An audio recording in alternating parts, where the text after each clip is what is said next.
Você já percebeu como uma conversa pequena pode virar uma parede?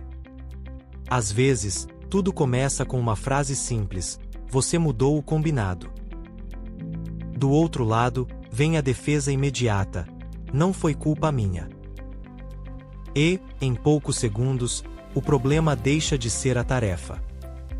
Passa a ser o tom, a postura, o orgulho. E é aí que muita gente perde o foco. Negociação interpessoal não é vencer a discussão. É proteger a relação enquanto se busca uma saída que funcione para os dois. Pense numa cena comum. Duas pessoas dividem uma responsabilidade importante. Pode ser um projeto na faculdade, uma entrega no trabalho, ou até uma decisão dentro de casa. Uma delas sente que está carregando mais peso.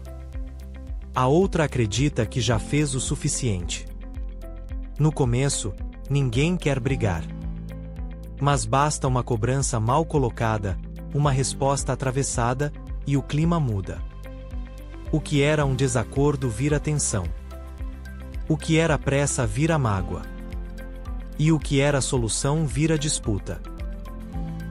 Isso acontece mais do que parece. Conflitos mal resolvidos não ficam apenas no desconforto momentâneo. Eles acumulam ruído, desgaste e afastamento. Em ambientes de trabalho, há um abismo entre a intenção e o resultado. Muitos gestores acreditam que lidam bem com conflitos. Mas apenas uma parte das pessoas sente que o problema foi realmente resolvido. Em outras palavras, muita conversa acontece. Pouca negociação acontece de verdade. E quando isso se repete, o custo aparece na produtividade, na confiança e no vínculo. Porque o conflito, quase nunca, nasce do zero. Ele cresce alimentado por algo invisível: a incivilidade. Um comentário seco, uma interrupção, um depois eu vejo que soa como desprezo. Pequenas faltas de respeito parecem insignificantes, mas mudam o clima inteiro. De repente, as pessoas param de ouvir para entender. Começam a ouvir para se defender. E quando a defesa assume o controle, a conversa entra em colapso. É nesse ponto que a negociação interpessoal precisa começar de verdade. E o primeiro passo é simples, mas difícil: desacelerar. Nem toda resposta precisa ser instantânea. Nem toda provocação merece uma reação. A emoção pede pressa. A negociação pede presença. Quando alguém se regula antes de responder, a conversa muda de temperatura. O coração desacelera. A voz fica mais firme. A mente enxerga nuances. E, com isso, a chance de resolver aumenta. Isso não é teoria bonita. Emoções reguladas ajudam o corpo a sair do modo de ameaça. Em situações de conflito, até pequenas orientações de aceitação ou reavaliação já reduzem a reatividade fisiológica durante a conversa. Traduzindo, quando você consegue respirar, reorganizar o que sente e escolher melhor a próxima frase, você diminui a gasolina do incêndio. Controle emocional não é engolir tudo. É impedir que a raiva decida por você.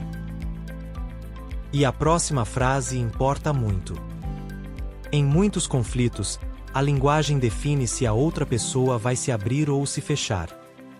Compare: você nunca me escuta com eu me sinto ignorado quando falo e sou interrompido.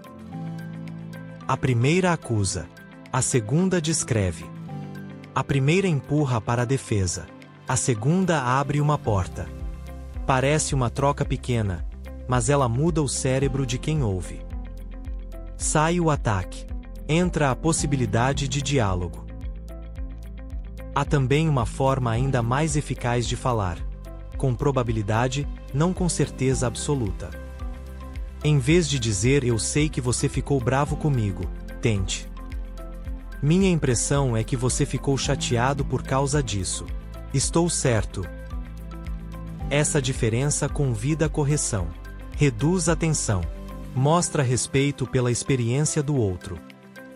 E, mais importante, faz a pessoa sentir que não está sendo julgada antes mesmo de explicar o que sente. Agora vem o ponto que muita gente esquece: escutar não é esperar a sua vez de falar. Escuta ativa é ouvir com intenção real de compreender. É deixar a outra pessoa terminar. É resumir o que foi dito.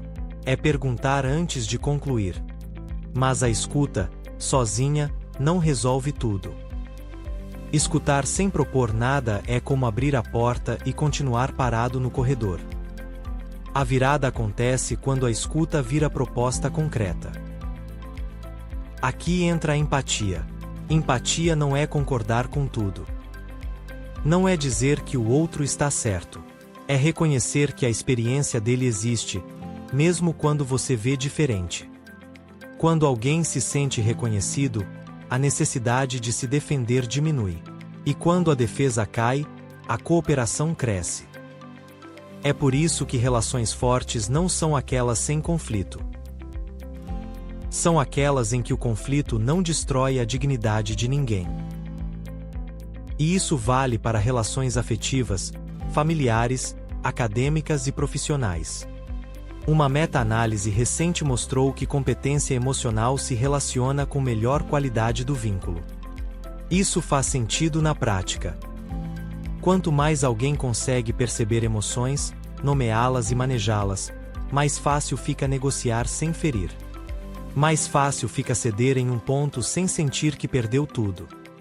Mais fácil fica defender uma necessidade sem transformar o outro em inimigo. Só que negociar também exige maturidade para aceitar uma verdade incômoda. Nem tudo será resolvido de uma vez. Em muitos relacionamentos duradouros, certos conflitos reaparecem. Mudam de forma. Repetem o tema.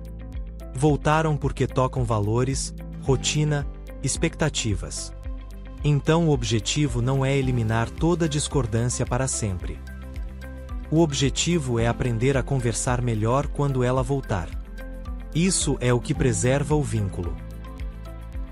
Na prática, o conflito evolui quando cada lado para de falar como se estivesse em batalha. Em vez de eu ganho, você perde, a pergunta muda. O que importa para mim aqui? O que importa para você? Onde existe espaço real de ajuste? É nesse terreno que a negociação acontece. Não na rigidez, não na humilhação, mas no reconhecimento mútuo de necessidades legítimas. Imagine, então, que a pessoa frustrada diga: eu preciso de mais previsibilidade. Quando os combinados mudam sem aviso, eu fico sobrecarregado. E a outra responda: entendo. Eu também estou sob pressão, mas não queria te deixar na mão. A partir daí, o tom muda. Talvez o acordo seja dividir etapas. Talvez seja avisar com antecedência. Talvez seja rever prazos. O ponto não é sair perfeitamente satisfeito. É sair com um plano possível e com respeito preservado. Esse é o coração da negociação interpessoal. Clareza, escuta, regulação emocional e compromisso real com uma solução viável. Não se trata de suavizar tudo. Trata-se de falar com honestidade sem agressão. De ouvir sem abandonar a própria posição. De ceder sem se apagar. De encontrar um meio-termo que não humilhe ninguém e que permita continuar convivendo. E quando isso acontece, algo poderoso surge. O conflito deixa de ser ameaça. Vira aprendizado. A relação deixa de ser campo de disputa. Vira espaço de construção. A pessoa sente que foi levada a sério. O outro sente que não precisou se defender o tempo todo. E ambos entendem que respeito não aparece quando tudo está fácil. Respeito aparece quando a conversa fica difícil, e mesmo assim ninguém desiste de tratar o outro com dignidade. Se você guardar uma única ideia deste vídeo, que seja esta: negociar não é ceder por fraqueza, nem impor por força. Negociar é cuidar da relação enquanto se busca solução.